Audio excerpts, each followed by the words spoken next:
लोकसभा के नतीजे जैसे आए हैं वैसे ही चौंकाने वाले नतीजे थे, जिसमें कांग्रेस लगातार आगे बढ़ रही है। उत्तर प्रदेश में इंडिया अलायंस लगातार आगे बढ़ रहा है। अब ऐसे में कई नए रास्ते भी खुले हैं। आखिर उत्तर प्रदेश में किस तरीके से अब कांग्रेस सोचती है। हमारे साथ आराधना मोना मिश्रा जी हैं, सीएलपी लीडर हैं, वरिष्ठ नेता है कांग्रेस की। आराधना जी, जो उम्मीद थी, जिस तरीके के नतीजे थे, उससे कहीं ऊपर निकल कर चीजें आई। कल का जो हमने देखा कि एग्जिट पोल था, उससे अपोजिट चीजें, क्या कहेंगे। देखिए, एग्जिट पोल तो पूरी तरह से भाजपा का प्रायोजित कार्यक्रम था। उस पर ना मुझे विश्वास था, ना मेरी पार्टी को, ना गठबंधन को, और ना इस देश की जनता को विश्वास था। हमें विश्वास था इस देश के लोकतंत्र पे, इस देश की जनता पे, जिन्होंने संविधान को बचाने के लिए, इस देश की रक्षा के लिए ये ये मैंडेट दिया है। और मैं बधाई देना चाहती हूँ उत्तर प्रदेश की सूझबूझ से जिन्होंने वोट किया, उन मतदाताओं को, देश के मतदाताओं को।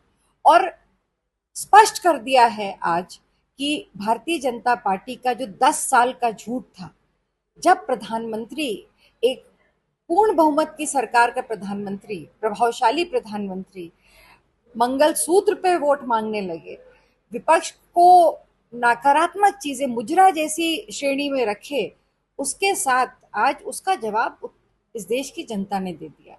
और साथ में जो हमारे एजेंडे थे, जिन पे हमने चुनाव लड़ा था गठबंधन में, बेरोजगारी पर, महंगाई पर, देश के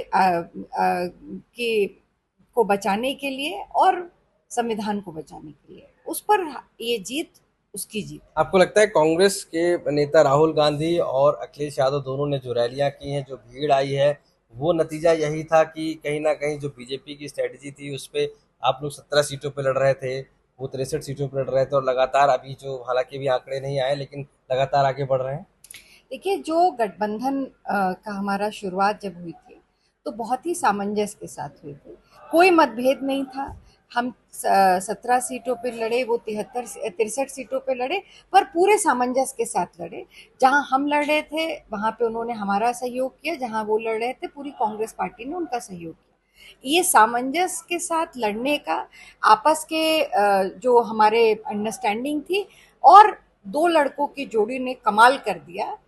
यही, और इस प्रदेश की जनता ने उन पर विश्वास किया। अमेठी और रायबरेली की सीट को लेकर बड़ा कहा जा रहा था कि सोनिया गांधी ने वहां सीट छोड़ी, फिर राहुल गांधी ने अमेठी को छोड़ दिया, और अब बताया गया कि वहां से भाग गए। कई तरीके के स्मृति ईरानी भी बयान दिए। हालांकि अभी काउंटिंग चालू है, लेकिन जिस तरीके से आगे बढ़ रहे हैं, माना जा रहा है कहीं ना कहीं आगे सफलता मिलती दिख रही है। देखिए, अमेठी रायबरेली कांग्रेस की परिवार की सीट है, गांधी परिवार के लिए उन लोग का एक भावनात्मक रिश्ता है। मुझे पूरा विश्वास था, मैं तो अमेठी की इंचार्ज भी थी, मुझे पूरा विश्वास था कि अमेठी की जनता राहुल गांधी को, प्रियंका गांधी को, सोनिया जी को और कांग्रेस पार्टी को, उनके अंदर जो हमेशा से उनकी एक आहत हुई थी भावना, 5 साल स्मृति ईरानी जी सांसद होने के नाते उन्होंने सिर्फ झूठ बोला जनता से, उनको छला, उसका कहीं ना कहीं प्रतिशोध दिखाई दे रहा था। और मुझे तो शुरू से विश्वास था कि हम अमेठी रायबरेली निर्णायक मतों से जीतेंगे। और जहां तक ये बात थी कि अमेठी से राहुल जी छोड़ करके रायबरेली आए थे, बहुत सारी चीजें, बहुत प्रश्न चिन्ह लगाए गए, तो तब भी हमने ये बात कही थी। आज मैं उस बात को दोहरा रही हूँ कि स्मृति ईरानी जी को हराने के लिए केएल शर्मा जी पर्याप्त है, और ये उनको तय पीए कर कहा दिया। गया, लेकिन वो परिवार के सदस्य थे। ये पीए की संज्ञा और इस तरह की नकारात्मक बातें भारतीय जनता पार्टी की परंपराएं रही हैं। हमारे यहाँ संगठन के लोग, पार्टी के लोग परिवार के सदस्य की तरह माने जाते हैं, सम्मानित किया जाता है। और अगर हमारा ये सम्मान नहीं होता, ये तो जनता विश्वास नहीं करती। जनता ने इस बात पे विश्वास किया। क्या लगता है, क्या स्ट्रैटेजी रही कांग्रेस की इस बार, जो उत्तर प्रदेश में भी बढ़त हासिल हुई है, जहां आपका एक सांसद थे, अब आप आगे लगातार बढ़ रहे हैं, क्या आखिर स्ट्रैटेजी रही थी। देखिए, जो मेन मुद्दे थे प्रदेश के, वो था सबसे बड़ा, 45 वर्षों की बेरोजगारी झेल रहा है देश, उत्तर प्रदेश में। और उत्तर प्रदेश के नौजवानों के साथ जो छल लगातार पिछले 7 वर्षों में रोजगार के नाम पे ये सरकार करती आई है, जिस तरह से पेपर लीक हुए, और जो अभी कुछ दिन पहले जिसमें 55 लाख नौजवानों का भविष्य अंधकार में ठेल दिया है सरकार ने।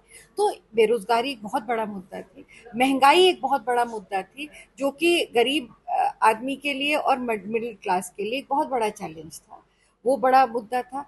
किसान, क्योंकि 70% आबादी आज प्रदेश की किसानी पर आधारित है, तो उनका जो मुद्दा था, क्या ये भूला जा सकता है कि दिल्ली की सरहद पे 700 किसानों ने अपने प्राणों की आहुति दे दी केवल इसलिए कि वो अपना अधिकार मांग रहे थे, एमएसपी मांग रहे थे। तो ये सब, और लॉ एंड ऑर्डर, ये सारे बड़े मुद्दे थे जिन पर जनता ने निर्णय लिया। उसके साथ साथ जो हमारा मैनिफेस्टो था, जो हमारी गारंटी थी, जिसमें हमने नौजवानों को 30 लाख जो रिक्त पद है उनको पूरा करने की बात कही, हर नौजवान को जब तक उसको नौकरी नहीं मिलती तब तक स्टाइपेंड की बात कही, हर गरीब परिवार की एक वरिष्ठ महिला को हम 8,500 रुपये महीने उसके खाते में देने की बात कही, महंगाई को घटाने की बात कही, किसानों को एमएसपी देने की बात कही। तो ये सब हमारे मुद्दे थे जिन पर हमने पूरी ईमानदारी से काम किया। और सबसे बड़ी बात है कि मोदी जी की गारंटी तो फेल हो गई 10 साल की, कांग्रेस की गारंटी पे, राहुल गांधी की गारंटी पे, अखिलेश यादव की गारंटी पे लोगों ने विश्वास अब प्रधानमंत्री कौन? किया। देखिए, मैं इस बात को फिर दोहराऊंगी कि हम लोकतंत्र में विश्वास रखते हैं, और कांग्रेस पार्टी ने बड़ी शुरुआत में इस बात को कहा था इंडिया गठबंधन की कि जब ऐसी परिस्थिति आएगी, देश का परिणाम आएगा, हम सब गठबंधन के साथियों के साथ बैठेंगे और उसमें निर्णय लेंगे। तो वो निर्णय, मुझे लगता नहीं है बहुत ज्यादा समय बाकी, कुछ ही घंटों की बात क्या है। आप लोग नीतीश कुमार से जो बिहार के चीफ मिनिस्टर हैं और चंद्रबाबू नायडू से भी बात करेंगे क्या इस तरीके की, क्योंकि सूचना आ रही है? देखिए, राजनीति में कोई भी चीज जो है वो फुल स्टॉप नहीं होता है, कॉमा के साथ रहती है। नीतीश जी कल हमको छोड़ के गए थे, ये उनका व्यक्तिगत निर्णय था। पर बड़ी बात यह है, सबसे बड़ी बात यह कि भारतीय जनता पार्टी ने अपना गठबंधन धर्म क्या निभा पाई। आप, महाराष्ट्र सबसे बड़ा उदाहरण है, जिनके साथ आपने सरकार बनाई उनके साथ आपने इतना धोखा किया कि पार्टी को ही तोड़ करके रख दिया। तो उन्होंने उनके ही गठबंधन के साथियों को, वो मजबूरी में भले ही उनके साथ चुनाव तक रह रहे हो क्योंकि ईडी, सीबीआई और इनकम टैक्स का डर था, अब वो डर तो खत्म हो गया ना। आज क्या ये दिखाई नहीं दे रहा है कि 240 पर भाजपा रुक गई है, और आज वो घुटने पे बैठ कर पे करके अपने गठबंधन के साथियों के साथ हाथ फैला करके भीख मांग रही है सत्ता में बने रहने के लिए। क्या ये इससे बड़ा प्रमाण चाहिए कोई? तो ये गठबंधन का धर्म उन्होंने नहीं निभाया, पर कांग्रेस पार्टी ने निभाया था, आगे भी हम निभाएंगे। जो हमारे साथ साथी थे उनका हमने पूरा सम्मान किया। पर ये भारतीय जनता पार्टी की ही नहीं, नरेंद्र मोदी जी की नैतिक हार है। धन्यवाद बात करने के लिए। आराधना मोना मिश्रा जी, साफ तौर से मानना है कि बीजेपी ने कभी भी अपने गठबंधन का धर्म नहीं निभाया और आज घुटनों के बल भीख मांगते हुए दिखाई दे रही है अपने गठबंधन को अपनी सरकार बनाने के लिए। साफ तौर से कांग्रेस ने उत्तर प्रदेश में जो जीत दर्ज की है उसके पीछे महंगाई, बेरोजगारी और कांग्रेस की जो गारंटी थी यानी उनके जो मैनिफेस्टो था उसको भी बड़ा मुद्दा बताया है। लखनऊ से आशीष श्रीवास्तव, आज तक।